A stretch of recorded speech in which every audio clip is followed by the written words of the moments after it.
Welcome to Just Cook It Radio, hosted by Chef Mario Pareca and Bill Alexander. Just Cook It Radio is about food, life, and everything in between. And now, your hosts of Just Cook It Radio, Mario and Bill. Good morning, good afternoon, good evening. You are listening to Just Cook It right here on your local station, 590 Radio, WMBS, and also on FCTV Channel 77, and at justcookit.tv. I am Mario Pareca alongside Bill Alexander, and across the desk from us again, a second straight week, Wow. Mike Sackley. Back for more, guys. You must be a glutton for punishment, huh? That's usually how it is. Yeah, but welcome to the show, and I want to throw out the phone numbers because we will be taking your calls later on in the program. You can call us toll-free at 855-590-0590 or locally at 724-812-0590. And if you feel more comfortable calling the station line, please feel free to do that at 724-438-4593. You can also check us out online at justcookit.net. That is our website. That's where you'll find us, can contact us throughout the week. And that pretty much covers housekeeping. That sounds like it. One thing I was going to mention, you ever notice Margie sounds so happy when she starts the program, and when she finishes the program, she sounds just as happy. Well, I could see her being happy when it starts, but shouldn't she be a little sadder when it's don't over? know. I mean, that's always how I feel anyway. Yeah, when I talk to her next time, I'll remind her of that. That sounds good. But, Bill, we have a very exciting guest coming up in the second segment here. Yes, and yes. I'll let you go ahead and introduce that since you were instrumental in that process. This weekend, everybody knows the Italian Festival is going on, and one of their, I guess I can call it vendors, is also a Pittsburgh TV news personality, and that's Michelle Wright from the WTAE Morning News. And she will be there. She was there yesterday, and she'll be there today selling her honey. The right stuff. The right stuff honey, and they'll have bees there. Well, not enclosed bees, so you don't have to worry about them. But she's going to be talking to people and everything else. Unfortunately, I'm not going to be able to make it out there today to see her because I have to be in Carmichael's, where it's going to be beautiful, from what I understand from Mike, for the King Cole Parade that's happening this afternoon. Oh, that's cool. Yeah. It was actually quite foggy this morning on my drive in. Yeah. Hey, one other thing that I have to shout out, and this is for the West Pike run in Daisytown that got flooded yesterday. The fire departments down there were wonderful. There's a daycare there that my daughter goes to during the summer, and they evacuated them. They did a wonderful job, and I wanted to express my thanks to them for doing that because everything worked out very well. And, I mean, a lot of rain yesterday, a lot of rain. Yeah, yep, it certainly was. But so I'm excited to have Michelle on. I mean, this is an interview that we did earlier in the week. So, I mean, well, she was so busy, there was no way. We wanted to get her in the studio, or at least do it on the phone live. But unfortunately, she wasn't able to do it because she's out at the fairgrounds for the Italian Festival. So unfortunately, she wasn't able to be here to help. The positive aspect of that, of us doing the interview earlier in the week, is we already know what it is, and it is really, really good. Oh, it is so good. You're going to want to stick around for that. The one thing, I learned more about honeybees than I think I've would have ever wanted to know. And, you know, I don't want to say it shocked me, but I was a bit surprised at what a vast knowledge she has. Yes. Because you think of someone who goes from, her profession and her life is newscasting, reporting, journalism, and then she goes into what is essentially started as a hobby with these honeybees, but she knows so much about it already, which is really surprising and interesting. So that will be interesting to listen to again. And also, we're just playing a portion of the interview. There is going to be a release, the full interview that we did with her this coming week. At justcookit.net. Right. Great. And also, another thing I want to bring up, and it kind of ties in, so this is why I'm going to bring this up at the top of the show instead of waiting with everything else until later. But Mike and Bill, happy National Peach Pie Day. Peach Pie Day. Today is Peach Pie Day. Do you like peach pie? I like peach pie. And the reason I bring that up is because if you saw my For Starters column in Go Magazine yesterday in the Herald Standard, yes. My recipe was, and I didn't even plan this, it just worked out really well. Well, I'll look smart. I did plan this because I'm always thinking ahead, was my white peach crisp. So the recipe's there for that, and the cocktail that went with it, the bourbon brown sugar coffee with cream, I think is one that you'd really like. It sounds good. So it's one of those, I want you to check it out. Every 2 weeks I have the For Starters column in Go Magazine, the Herald Standard. You can also get it online at heraldstandard.com. I actually have my own page on their website. I know, I saw that. Yeah. I was really impressed. I'm big time now. Yeah, I get So if you go to Herald Standard. Big time in Uniontown. That's there right. You go to heraldstandard.com. At the top of the page, you hit A&E, which stands for Arts and Entertainment. Right. You go down to Dining, and then you can click on my name, and I have all my columns are there, which I also have every Thursday. I run it. There's an Ask Mario column where you can give me your questions. You can either call in and ask them here or write in to the website, or the email address to send me your questions is hsfeatures@heraldstandard.com. So send in your food cooking related questions to that address. Again, it's hsfeatures@heraldstandard.com, and I'll be more than happy to answer your questions. I'll select one every week, and the ones that don't get selected I'll still answer, but I'll answer them at our blog at justcookit.net. Okay, sounds so good. Send in all your questions, food related and cooking related, whatever you have that you like to ask. And also call us. Later on in the show we'll be opening up the line, so you can call us and ask us here. Another thing I want to talk about, Bill, last night, I was getting my show prep finished up. I was getting some things together while I had getting ready for the Pirate game. And I get a text, and lo and behold, it's Bill Alexander. He's watching Shark Tank. On ABC, right. Right. So he's watching Shark Tank. I was ready for the Shark Tank later in the Pirate game to come in and finish the job, Mark Melanson in the Shark Tank. But he was watching Shark Tank, and he saw it was all about food, from what I hear. I turned it on late, and I'm watching this, and I'm going, wait a minute, all this stuff's food related. And there were some interesting items that were on the program. I'm going, they would be great guests to talk about, because their way of marketing right now is doing internet through blogs and that. I'm going, why don't they do radio? And since we do have the podcast and we're streaming live online right now through WMBS, why not have them on the show and open their market up even more? So I decided we should contact a few people. That makes sense. And Bill sent me the email address, or the web websites. address. So I went to the websites. I'm checking out, and the first one is a coffee service. It's like a subscription service. Yeah, it's like coffee. a Fruit of the Month club is what it's like. But it's coffee of the month. Omaha Steaks or something like that. And it is a coffee of the month. And it is it Misto? Misto. Misto. It's called Misto Box. Misto Box. And they basically are taking coffee, packaging it, and sending it to you as a sampler kit. And then every month you can either get a new sampler kit, or you can get the coffee of your choice, and they send it to you for a monthly subscription fee. And that's really cool, and it's so convenient. Just to get it, because it's not, the price range isn't ridiculous. It's not ridiculous, especially if you're getting these different designer coffees that you can try every month, and then you might find something you really like Right. and want to stick with that. But so my question to you, and Mike, you can answer this too, and if you want to call in later in the show, you can answer this. How much do you think you spend on coffee per month? Well, I know what I spend, because when my wife and I go out and buy the bag of coffee, we buy a dark French roast, and it's usually between $14 and $16 a bag. And it's whole bean, so I grind it myself. So, I mean, that's what I spend a month, not saying what I get out, like if I go to a coffee chain or whatever it is to get coffee. So that my in-home consumption is probably costing about $14 to $16 a month. What about you, Mike? Are you a coffee drinker? I'll drink coffee like when I come in for like an early morning shift, like I did today. But it's interesting because I think I'm actually more of like the frozen coffee type of person. I don't know, a lot of people don't like that are listening to the show, but I think the younger generation is more for the iced stuff. Well, see, and what I do is, and this surprised him when we first started doing the program. The coffee a la Bill Alexander. I brew coffee and I fill a glass with ice, Oh, really? and I pour it over top of it, and I drink it. That's the way my grandfather drank it when I was a kid. Oh, it's and I fascinating. thought it was awful when he did it, and then all of a sudden I acquired the taste for it. And I mean, that's basically the way I drink coffee, probably 75% of the time. And it's now on the Starbucks menu. It's on. I mean, they would make it before, but it's now an actual menu item. Yeah, I was there last weekend, and I was going to ask him for my coffee, but I didn't think they knew what I was talking about.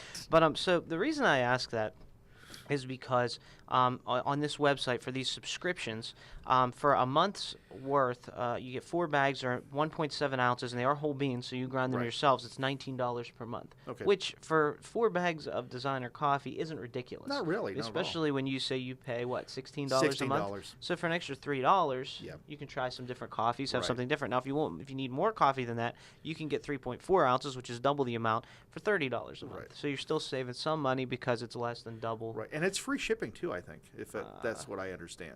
It maybe. I don't know. I didn't see that. But another thing that I want to bring up, since you brought up the coffee thing, which is cool, there's a recent study done. Starbucks, believe it or not, is not America's favorite coffee.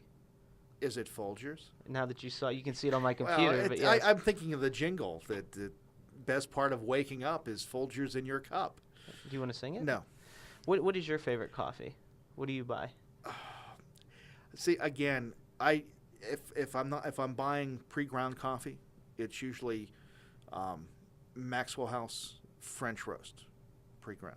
If I buy a whole bean coffee, which what we've been buying is actually Sam's Club has their version of Member Mark, which is also a French roast that's whole bean that's excellent. So I mean, again, you can tell I like the French roast. I like the darker roast, the coffee, because I like the flavor, the boldness, and everything too. Cool. I would have pegged you as a Sanka man. No, I'm No. just kidding. Oh. Here's a funny story. When we went to Italy, when I was young, this was one of the things I remember. The coffee in Italy is very strong. Right. It's almost like a syrup, and I love it. That's Yeah. one of I like really strong coffees. But my mother and my aunt weren't too keen on that. Mhm. And the only thing they could get was Sanka. Sanka that was a little more mellow and something that they could make, because for breakfast in Italy, what we always had, they made this. My aunt, who lives in Italy, is my grandfather's sister. They make this cake. It's almost like a coffee cake. It's a round. It's something that I've never had anything like it here, Okay. but it's really, really good, rich.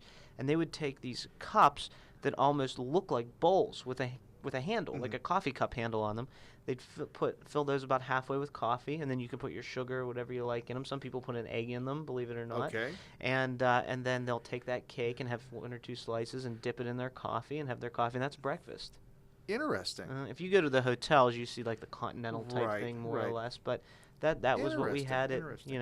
when we were at home, and it was interesting. Well, I think we need to put this conversation on hold, go to our break, and come back to our talk with Michelle Wright, and then hopefully take some phone calls at the end of the program, maybe talking about what Michelle had to say or talk about our coffee. Absolutely. So what you're going to hear, I didn't mean to cut you off there, It's okay. I'm sorry.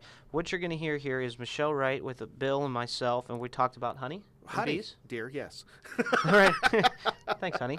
The Right Stuff, and that's Wright, W-R-I-G-H-T, stuff with Michelle Wright. That's her honey. So we'll be talking all about that in this interview that we're going to play coming back from the break. And then following the interview, Bill and I will be back live taking your calls and doing all that fun stuff.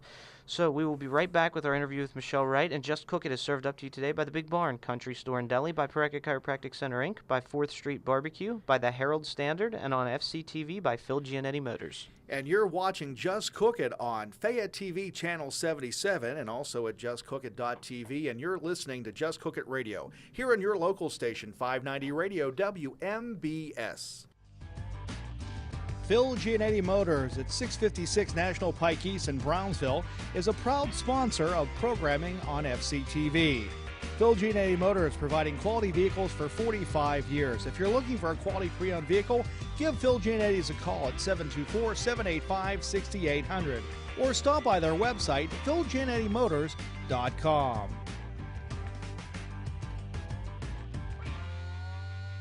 Hello, Fayette TV, and thank you for watching Just Cook It Radio right here on Channel 77.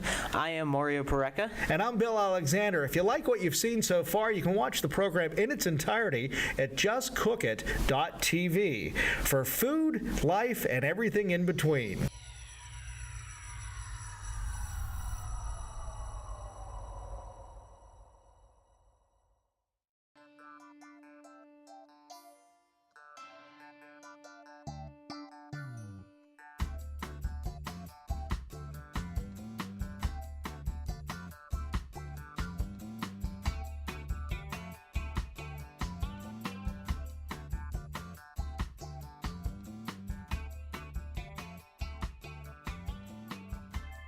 Well, Bill, we're very excited to have a special guest with us today. And, Bill, you actually made this happen, so why don't you go ahead and introduce her?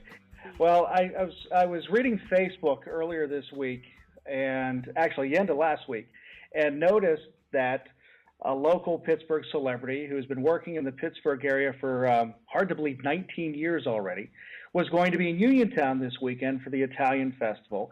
And it's Michelle Wright from WTAE Morning News. And she's not going to be there maybe as an anchor per se, but she'll be there because she now raises honeybees, and she also has her own honey line. And welcome, Michelle, to the program. Thank you. So Facebook gave me away, huh? Yeah, Facebook gave you away. So bees, of all things that you could raise, why bees? Well, I'll tell you, a few years ago I started doing stories on the collapse of honeybees. For some mysterious reason, they're dying off. And there's a lot of debate as to why that is. But I would go out and do stories and, put the whole kit and caboodle mask on and gear on to go look at these hives, and it was fascinating to me. And I just fell in love with them and the whole process of how they make honey and why they're so important. And so over the years, I did a lot of stories. And finally, I asked some various farmers in my area if I could get all the equipment and keep the bees because they're really good for gardens and orchards. And I finally found a guy who is letting me and helping me keep bees. His name is Jim Fitzroy, and I'm just fascinated. I just started at the beginning of this year, and I have learned so much. It's really exciting. And you're not the only one doing this right now. I guess there's a lot of people in the Pittsburgh area that have taken to this idea of raising their own bees and making their own honey. Right. Bees are really important because even if you don't like honey, and even if bees freak you out, here's why everybody should care. Here's why everybody should care. Bees pollinate about a third of everything that we eat. Now, as the bees are disappearing, what's going to happen is our grocery store prices are going to skyrocket. Urgent need right now to fix the problem and find out what is making these bees die. A lot of people think it's a mite, and that's what I think, that it's a mite that's doing it. And so the race is on around the globe, really, to help this problem. But in the meantime, people are popping up to help the problem, and just as a result, we get honey, which is cool. So do you actually have your own line of honey yourself? Well, it's embarrassing, but yes, I extracted my first batch of honey, and everybody wanted some, and then people started writing me on Facebook begging me to bring it to the Italian festival. And so I called Terry, your friend, and asked him if it would be okay if I brought a few bottles of it. And so I've been bottling, and I put on Facebook, what should I name the honey? And I was getting great responses, and everybody kind of came to the consensus of calling it the right stuff. Okay, that makes sense. After me. And so I've been labeling and bottling, and I'm going to bring as many jars as I can. I'm even getting some more honey at the end of September. But mainly, it's just for fun and to learn. Watching the bees is fascinating, and learning about their importance is cool. The honey is just a fun little, thing that I can do on the side. I always like to say that my pets are the ones that make me dessert. Oh, so, okay. That's the trick from my pets. With the bees that you have, Michelle, how much honey can you actually produce? Well, let's see. Probably by the end of this season, I might get about 75 pounds. And like I said, I'm just starting. There are beekeepers that get a lot more than that. I probably have about 90,000 bees. But there are people that have millions of bees that really do a great job. And I'm really just small and just getting started. And we really have a lot of the local beekeepers to thank because, like I said, they're really making sure that our environment stays healthy and our flowers bloom and our vegetables grow and our trees, our orchards stay in good shape. And they're really doing a great job at that. Now, I have a dumb question. You said you have 90,000 bees, right? Right. How do you know which ones are yours and you don't have someone else's? Do you have little collars and names on them? Do you name them all? Do they all have their different names, and do you differentiate between them? I have named my queen bee. Her name is Beatrice. Kelly Fry, my co-anchor, named her Beatrice, and so my queen has a name. That's Beatrice with two B's, right? Or two E's, I mean. Right, with two E's. We put them in the box, which is their hive, which is like a filing cabinet, and they kind of stay in there and get to know each other and work together. And, the bee world is so fascinating. Some bees can go in and rob another hive of its honey, and so you really have to keep an eye to make sure everybody's getting fed and playing nice all around it. But bees, the thing about honeybees is they really don't sting you that much. If you get into their hive, they might attack you, one or two of them, just because you're taking their honey. But for the most part, they're not like hornets or wasps or anything like that where they're aggressive. They keep to themselves and they just do their own thing with their honey. So I wear the whole garb to make sure I don't get stung playing around with the hive. The guy who helps me, Jim, doesn't wear anything. No mask, no gloves. He just brushes them away, and we'll stick our finger down into the hive and taste the honey, and the bees don't bother you. They just kind of do their thing. I noticed that because I watched a video on your YouTube channel before we did the interview with you and Jim, and I actually have the question written down. I was going to say, what's up with him, because he had nothing on. He had like a polo shirt on. And he tells the funniest stories. Yeah, he'll say a golf course will call him to get bees out, and they'll say none of the golfers will go around on this hole, and our maintenance crew won't go around. And he said he'll drive up in a golf cart with no gloves or anything and just brush them into a box with his bare hand and drive off. And he always gets funny comments about that. But honeybees are different than regular bees, so you have to appreciate them. They're adorable. So that was going to be my next question to you. Where did these bees come from? Like, obviously they're yours now, you have them, but where did they come from before they became yours? Well, I bought packaged bees from Georgia. So you buy maybe 10,000 at a time with a queen who comes separately. The queen cost about $20 just herself. And then the rest of the bees are a lot cheaper. But you buy them, and that's the thing. That's how I did. Some people just get a swarm. If you see them out, if you can get them and put them into an organized hive, that's great. And the reason you put them into a box hive is so you can extract the honey easier. Bees are happy anywhere. They'll live in your attic or your walls or your, a hollowed out tree. But it's just easier to get the honey out when you keep them organized. So how much time does it take you to do this? Is it something you do daily, something you do every few days, every week? I mean, how much time do you spend with your bees? About once a week.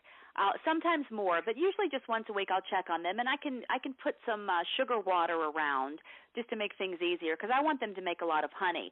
They have to make a lot of honey for themselves because they live on it all winter long. And so they survive the winter. They don't have a long lifespan, but those that are there survive the winter by eating honey that's in their hive. And I get the top few boxes of honey that they make, but I have to leave the majority of it for them to survive the winter. So I try to pamper them a little bit so they'll make more honey so I can enjoy it a little bit more. But I go about once a week. Now, the other question I have for you, too, is I know there's different types of honey. There's like a clover honey, there's cherry honey, and orange. What type of honey are you producing? Just clover honey. Clover honey. I like the best. It's the most common. It's the kind that you would taste out of the cute little bear in the grocery store. That's just standard. I don't have any fancy plants or anything around. They just kind of do their thing.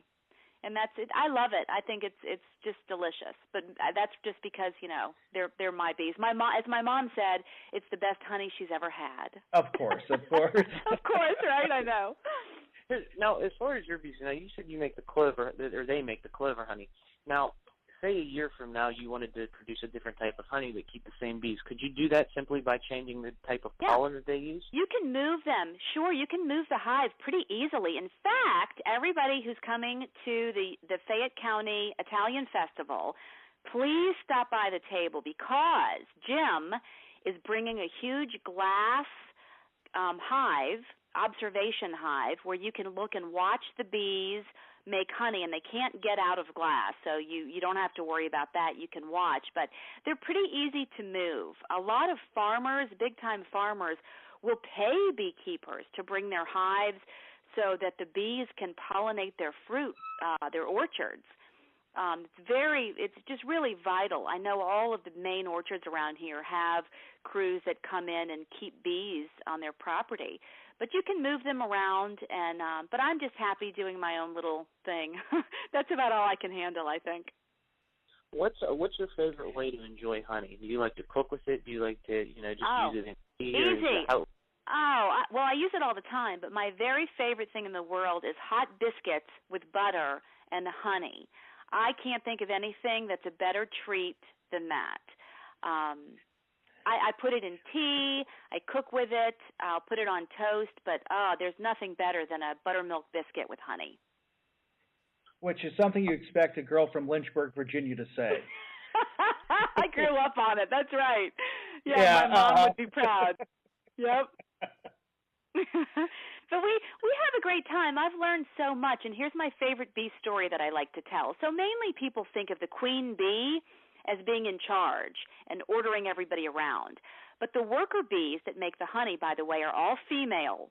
The men do nothing in the hive. Drones do nothing. It's all the worker bees that make the honey are women. So all the women get together. If they don't like the queen for some reason, they just kill her. Bam, off with her head, and they make their own queens, which they feed with royal jelly that they make. And they might make, 4 or 5 different queen possibilities that are growing in these cells. And as they develop, they kind of trash talk each other from their cells as before they hatch.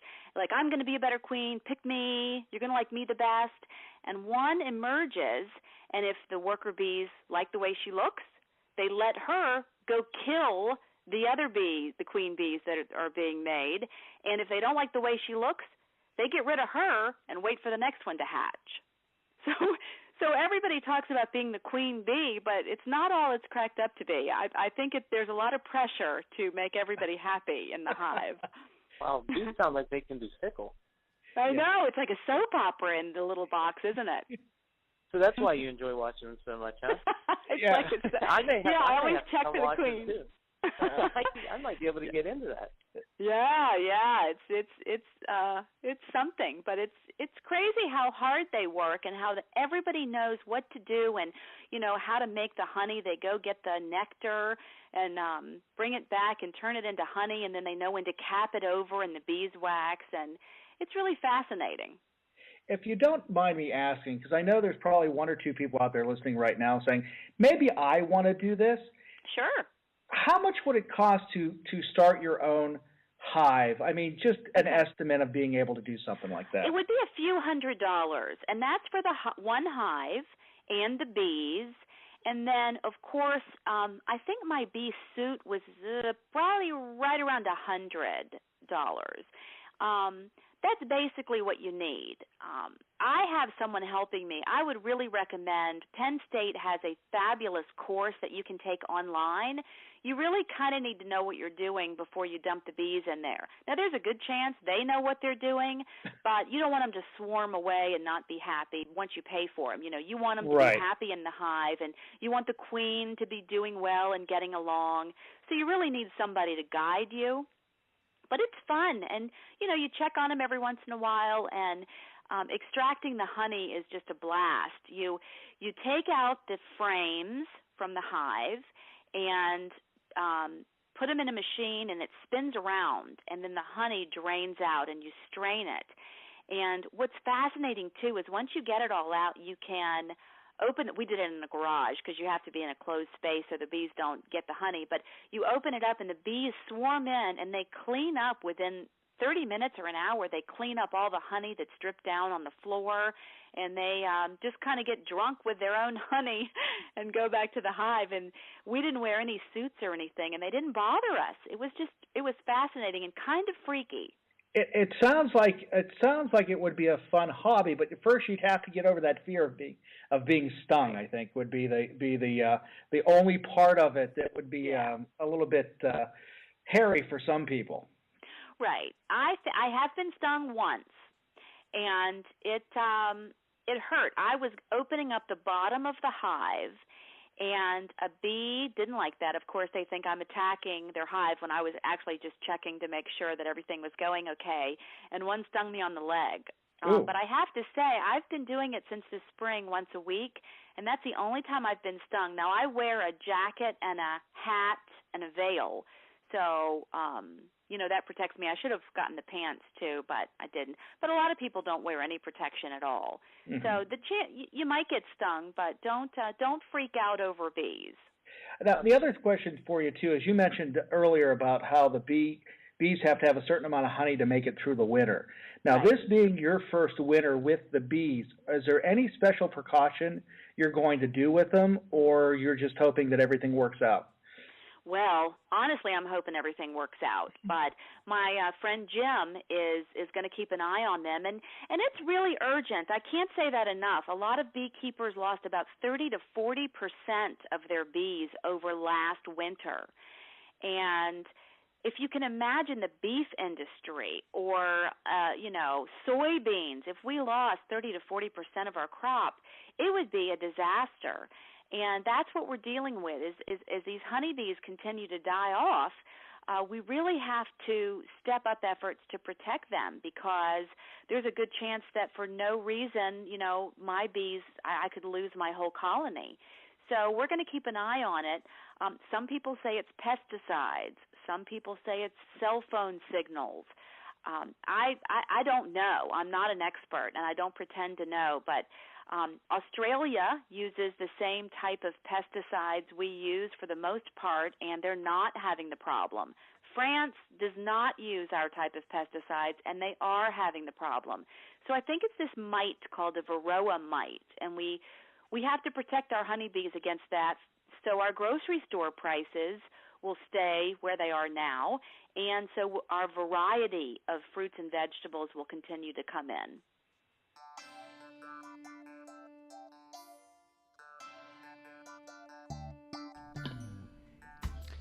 Well, what'd you think, Bill? Everything you wanted to know about honey and that much more.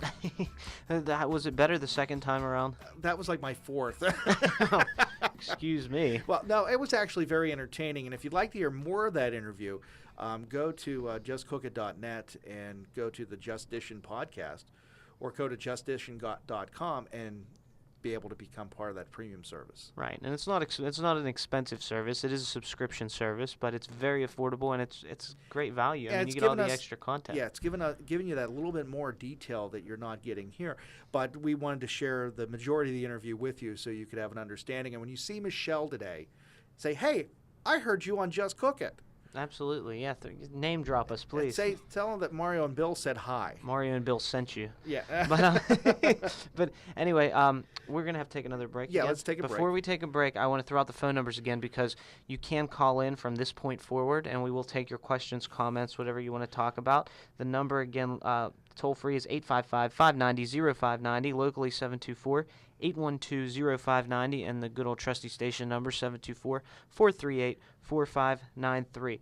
And we will be right back, so don't touch that radio dial. Just Cook It is being served up to you today by the Big Bar and Country Store in Delhi, by Pareka Chiropractic Center, Inc., by 4th Street Barbecue, and by the Herald Standard. And you're watching Just Cook It on Fayette TV, Channel 77, and also at justcookit.tv. And you're listening to Just Cook It Radio here on your local station, 590 Radio, WMBS.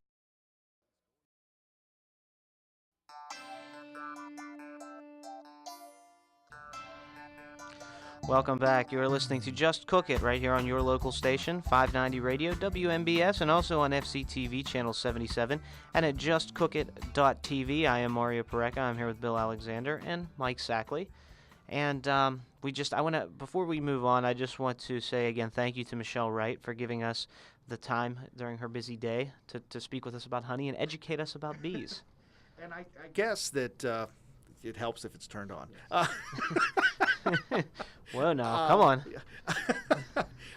I guess the day after we talked to her on Wednesday, I believe it was, she actually won an award for her honey, for the presentation and the taste of her honey. Cool. And then she came out to the Fayette for the Italian Festival on Friday, so she's had a busy week. I mean, starting off with us and then ending here at Uniontown this weekend. So, again, if you go out, just say hi, try it, and if she serves it to you on little spoons, that was Mario's idea, just to let you know. That's right. I should patent that idea. The sampling spoon. Yeah, you're the first one. It's not been invented yet, has it? Not at all. But so anyway, I was waiting for her to say she was going to put it in her finger and you could taste it off that. But here, just a big bowl. Dip your finger. That's very sanitary, Bill. But anyway, Moving forward, again, you can call us and with your questions, comments, anything that you want to talk about. The lines are open from this point forward. We already said today's National Peach Pie Day. Yes, it is. So I really love peach pie. Peach it's one pie of my is good. favorites. Now I'm hungry for one. And it is peach season right now, so this is a holiday that actually makes sense, because a lot of the ones we talk about, like it's National Candy Cane Day or something. Peach pie makes sense. Right. So do we need to go to the big barn and get our peach pies? What They you're saying? do have a fantastic peach pie at the big barn, and they do bake their pies there. So that's my go-to place for pies. Right. So if you like, and for a lot of other things, you know, also the great deli, great meats, cheeses, and we did the Repepi Wine Festival a few weeks back with them, and I got to sample all their cheeses along with some wines from Repepi's, and it was fun. It was a good time, and the cheese was really good. They had goat cheese, blue cheese, you know, all kinds of different cheeses, and those weren't even the specialty cheeses. He just brought the standard cheeses, right, to pair with the wine, so that people, if they liked it, they could buy it right on the spot. Gotcha. But they do get specialty cheeses in there that are really interesting and really good, along with specialty sausages. Where do they get their specialty cheeses from? I'm really not sure. We're gonna have Jim on from the big barn, and is he going to actually talk this time? What? Because we had. No, that was his brother. Oh, that was his brother. someone else. Okay. We were at the home show in the Mon Valley, and we were trying to get him on the air, and he wouldn't talk. Well, he was busy serving pie because the big barn gave us about 6 pies. Yeah. So the next time we do the home show, if you want some pie, which who doesn't want pie? I mean, really, Mike's over there raising his hand right now. Yeah. You can come and sample some pie. Well, my son loved the pie. I mean, he said that was the best part of the whole day. Not that we were there, but he was able to get pie. Well, I can't say that I blame him. Tomorrow, Bill, happy National Whiskey Sour Day. Okay. Are you a fan of the whiskey sour? On a Sunday, a whiskey sour. Yeah, why not? Okay. Any day's a good day for a whiskey sour. I'll be honest with you, I really am not. I'm not a big fan of a whiskey sour. I've had one or two. I have to be in the mood, but I do enjoy a good whiskey sour. Mm-hmm. Then we have National Cherry Popsicle Day. Is there a specific? So and then what? Wednesday is grape, and then. What do you mean? Grape popsicle. We had creamsicle was last week. Okay, I didn't know if we had a different flavor for the day that would be an official day. No. Why cherry? Cherry. It's just cherry popsicle. Because what is the most popular popsicle flavor? I'm not sure. To be honest, I don't have any raw data to back it up. But I always wanted the cherry. See, and I was going to say orange. Orange, maybe. Yeah. I mean, but whenever I would get, because you try to hold those packages up to the light to try to those little white wax paper packages and try to see through to what color it is. And I would always go for red first. Okay. So cherry or raspberry or whatever. What about you, Mike? What's your favorite popsicle? I'm a grape guy personally. Grape. Yeah, okay. That's my go-to. Interesting. I always like fudgesicles too. I do too. Those are one of my favorites. Yeah. And like I said, we talked about this on a show in the past, but just for giggles, I tried this. I saw them at the store, and I thought it's either going to be really good or really bad. But either way, we're going to try it. It was coconut. Oh, and it was a white you told me about this. And it was really good. Yeah. I was pleasantly surprised. See, my wife's favorite's banana. Oh, I like banana too. Mm-hmm. So. And that's good because, Bill, you must have read my sheet. On the 27th is National Banana Lovers Day. Okay. And National Pot de Creme Day. What is pot de creme? Pot de creme is a French custard. So it's just that one makes sense. It's soft, and the name translates to pot of custard. So didn't we have National Custard Day a few weeks ago? And pot de creme is a type of custard. So okay. yeah, but is it prepared differently? No, not specifically. Okay. It's just what they say in French. It's their version. Yeah. It's how they make it. It's French custard then. It's made with eggs, egg yolks, cream, milk, and whatever flavor. Vanilla or chocolate are very popular, and so and this is another one where you get to temper your egg yolks. Ooh, I like tempering eggs. You learn how to temper eggs. Joe Carey, Chef Joe, taught me how to temper my eggs. So they don't get angry. They don't get angry. Yes, I calmed my eggs down. That's right. That's and what there's you gotta actually do. video proof of me tempering eggs. So. There is. We have it on the where is it? We'll have to move it over and upload it again to justcookit.tv. It's also on Going Live with FC or GoingLiveFCTV.com. You can find it there too. So. Bill tempering his eggs. I'm tempering eggs. And then on the 28th, we have National Cherry Turnover Day. I love cherry turnovers. Are you a cherry turnover or apple turnover? Me, cherry. Cherry? I mean, I like apple, don't get me wrong, but if I had two sitting next to each other, I would go with the cherry. I probably would too. Yeah. With a nice cup of coffee? Yes. Is that breakfast, dessert, or both? I could probably eat it any time of the day. I'll be honest with you. Probably. I mean, I've had it after dinner. About an hour after dinner, sitting down on the deck having the snack. Yeah.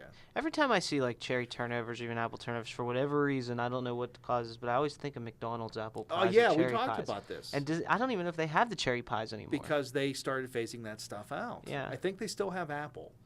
They have pumpkin occasionally. I've never had a Yeah, McDonald's the pumpkin pie. is it good? Good, yes. Interesting.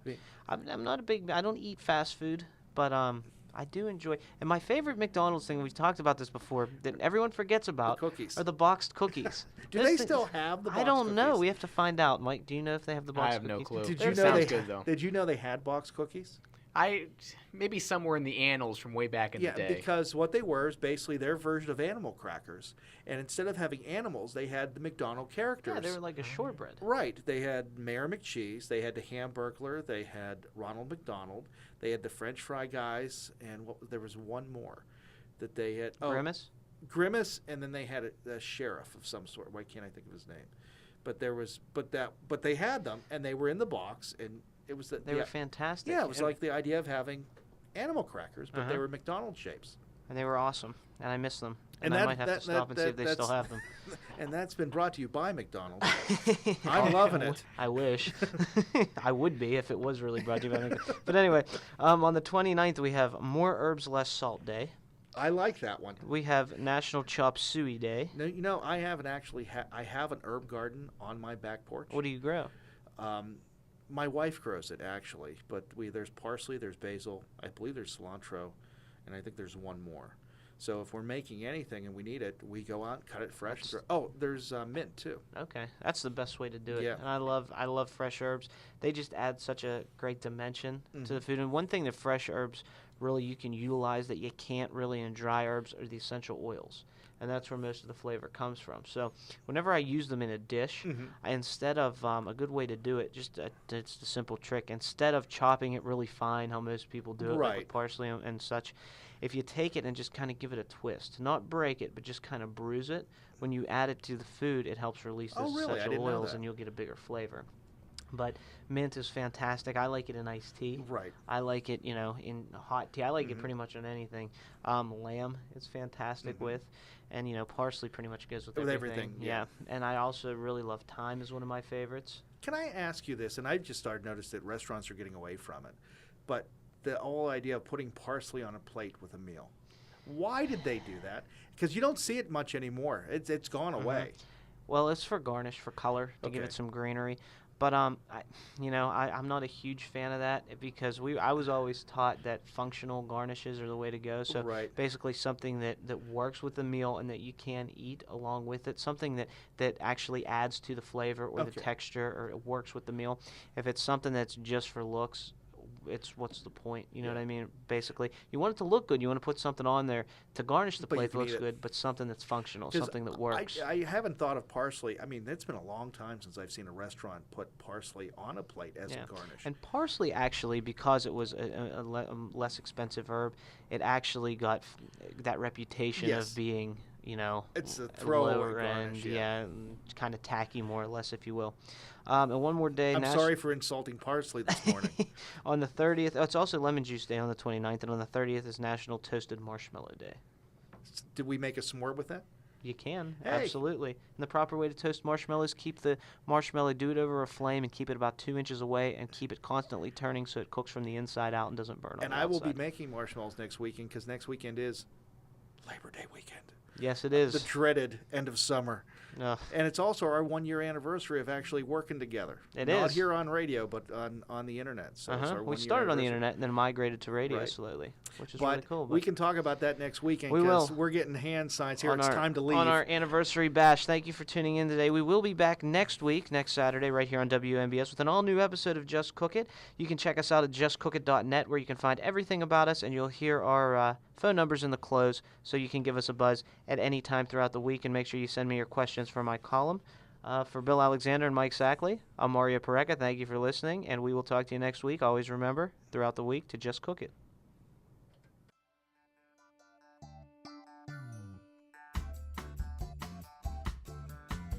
You have been listening to Just Cook It Radio with Mario Pareca and Bill Alexander. For more information on this program and how to download it as a podcast, go to justcookitradio.com. If you have any questions or comments about the show, please call us at 1-855-590-0590. This has been a $1 Million Baby production.